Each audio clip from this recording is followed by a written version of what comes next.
ಅಧಿಕಾರ ಎಲ್ಲಿವರೆಗಿರುತ್ತೆ, ಆದರೆ ರೈತ ಶಾಶ್ವತ, ಅಧಿಕಾರ ಶಾಶ್ವತ ಅಲ್ಲ. ಯದುಕುಮಾರ್ ಗೌಡ್ರೆ, ಮೊದಲನೇದಾಗಿ ನೇಗಿಲ ಕುಲದೊಳಗಿದೆ ಕರ್ಮ, ನೇಗಿಲ ಮೇಲೆ ನಿಂತಿದೆ ಧರ್ಮ ಅನ್ನೋದು ಎಲ್ರಿಗೂ ಅನ್ವಯ ಆಗುವಂಥದ್ದು. ಇಲ್ಲಿ ಪ್ರತಿಯೊಬ್ಬರು ಯಾರು ಇಲ್ಲಿ ಕುಂತಿದ್ದಾರೋ ಒಂದಲ್ಲ ಒಂದು ರೀತಿಯಲ್ಲಿ ಕೃಷಿಕ ಕುಟುಂಬದಿಂದನೇ ಬಂದಿರೋವಂಥವ್ರು, ಅದನ್ನು ತಿಳ್ಕೊಬೇಕು. ಈಗ ರೈತರ ಮುಖಂಡರು ಹೇಳ್ತಾ ಇರಬೇಕಾದಾಗ ತಾವು ಕೇಳಿದ ಪ್ರಶ್ನೆ ಸದ್ಯದ ಪರಿಸ್ಥಿತಿಯಲ್ಲಿ ಯಾವ ವ್ಯಕ್ತಿ ಮಂತ್ರಿ ಏನು ಹೇಳಿದ್ದಾರೆ ಅವರ ಬಗ್ಗೆ ಕೇಳಿದಂಥದ್ದು, ಅವರ ಬಗ್ಗೆ ನಿಮ್ಮ ಅಭಿಪ್ರಾಯ ಏನು ಅಂತ. ಅವರು ಒಟ್ಟಾರೆಯಾಗಿ ಎಲ್ಲ ರಾಜಕೀಯ ಪಕ್ಷಗಳನ್ನು ಕುರಿತುಬಿಟ್ಟು ವ್ಯಾಖ್ಯಾನ ಮಾಡಿಬಿಟ್ಟು. ಆದರೆ ಇವತ್ತು ನಾವು ಇದ್ರ ಬಗ್ಗೆ ಮಾತಾಡ್ತಾ ಇರೋವಂಥದ್ದು, ಅದು ಮಾತಾಡೋಣ, ಆದರೆ ವಿಷಯಾಂತರ ಮಾಡೋದು ಬೇಡ. ಈ ಇವತ್ತಿನ ಸಬ್ಜೆಕ್ಟ್ ಇವತ್ತೇನಿದೆ ಅಂತ ಹೇಳೋಣ. ಈಗ ಇಷ್ಟೆಲ್ಲ ಬಂದಿರಬೇಕಾದಾಗ, ರಾಜ್ಯ ಸರ್ಕಾರ ಬಂದಿರಬೇಕಾದಾಗ ಅವರು ಸಕ್ಕರೆ ಸಚಿವರು ಅದು ಒಂದು ದೊಡ್ಡ ಖಾತೆ. ಈಗ ತಾನೇ ನಮ್ಮ ರೈತರ ಮುಖಂಡರು ಹೇಳಿದಾಗೆ ಉತ್ತರ ಕರ್ನಾಟಕ ಭಾಗದಲ್ಲಿ ಅತಿ ಹೆಚ್ಚು ಸಕ್ಕರೆ ಕಾರ್ಖಾನೆಗಳಿರುವಂಥದ್ದು.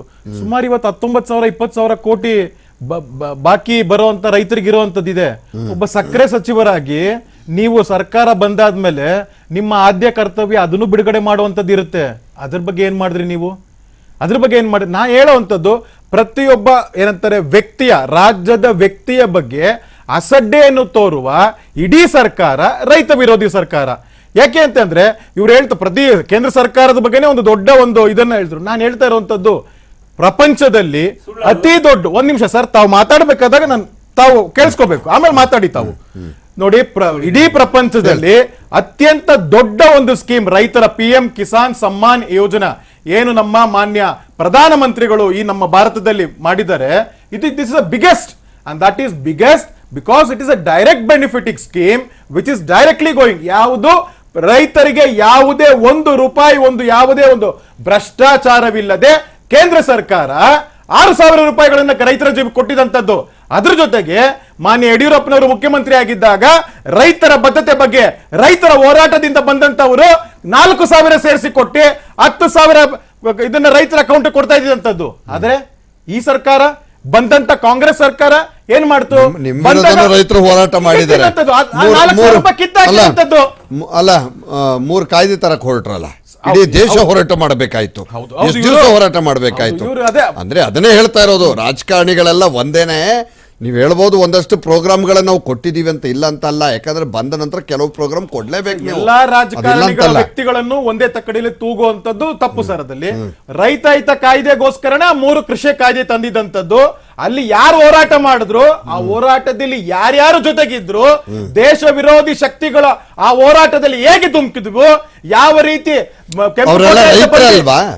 ಹೋರಾಟ ಮಾಡಿದ ರೈತರಾಗಿರ್ಲಿಲ್ವಾ? ನನ್ನ ಮಾತಿನಲ್ಲಿ ರೈತರ ಪ್ರತಿಭಟನೆಯೊಳಗೆ ದೇಶ ವಿರೋಧಿ ಚಟುವಟಿಕೆಗಳ ಕೆಲವು ಅಂಶಗಳು ಹೇಗೆ ಸೇರಿಕೊಂಡವು ಸೆಕೆಂಡರಿ ಆಗತ್ತೆ. ಅಲ್ಲಿ ಹೋರಾಟ ಮಾಡೋದಕ್ಕೆ ಅವಕಾಶ ಮಾಡಿದ್ದೇ ತಪ್ಪು. ಆ ಕಾಯ್ದೆ ತರುವ ಮೂಲಕವಾಗಿ ಹೋರಾಟಕ್ಕೆ ಅವಕಾಶ ಕೊಟ್ರಿ.